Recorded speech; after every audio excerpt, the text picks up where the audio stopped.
Comment nettoyer ses cheveux sans sulfate? Vous entendez partout que les sulfates nuisent à votre cuir chevelu? Vous avez raison de prêter une oreille à ces rumeurs. Pour comprendre les raisons de cet opprobre jeté sur les sulfates et pour savoir comment les éviter dans vos produits capillaires, Lucette, votre conseillère beauté en ligne, a fait le tour de la question. Les sulfates sont des additifs aux cosmétiques, ajoutés pour leurs propriétés nettoyantes mais aussi pour faire mousser le produit.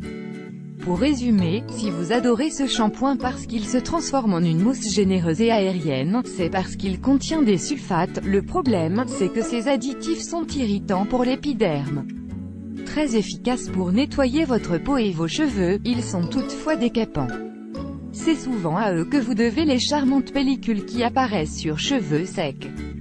Pour vous faire une idée, le plus célèbre des sulfates, le sodium lauryl sulfate, est le produit utilisé comme référence dans les études scientifiques sur les irritants.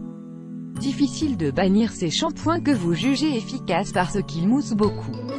En attendant de trouver votre bonheur parmi les produits qui ont banni les sulfates, vous pouvez dans un premier temps espacer les shampoings pour limiter votre exposition aux sulfates.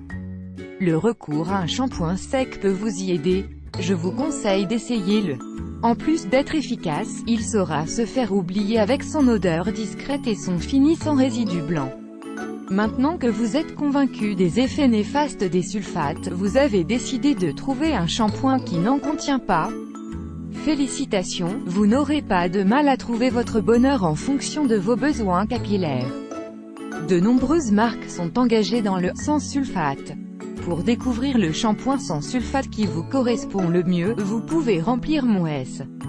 Parmi les produits sans sulfate que je préfère, il y a le ou encore le pour vous assurer que le shampoing ne contient pas de sulfate. Traquez l'ammonium lauryl sulfate, le sodium laureth sulfate, le sodium lauryl sulfate, le sodium lauryl sulfoacétate ou le sodium myrès sulfate dans la liste des ingrédients. Suite à la prise de conscience de la dangerosité des sulfates pour la beauté et la santé, la tendance du no-PO s'est développée.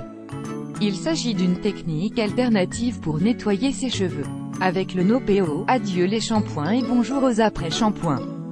Oui, c'est possible et même efficace de laver ses cheveux avec un après-shampoing. Pour vous essayer au no-PO, commencez par espacer vos shampoings jusqu'à ne les laver qu'une fois par semaine.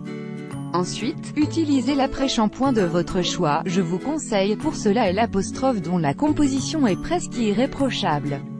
Massez votre crâne en douceur avec le produit et passez vos doigts dans vos cheveux pour nettoyer les longueurs. Rincez abondamment. Attention cependant, dans les après-shampoings se nichent d'autres ingrédients à éviter, les silicones, mais c'est une toute histoire, alors je vous en parlerai dans un prochain article.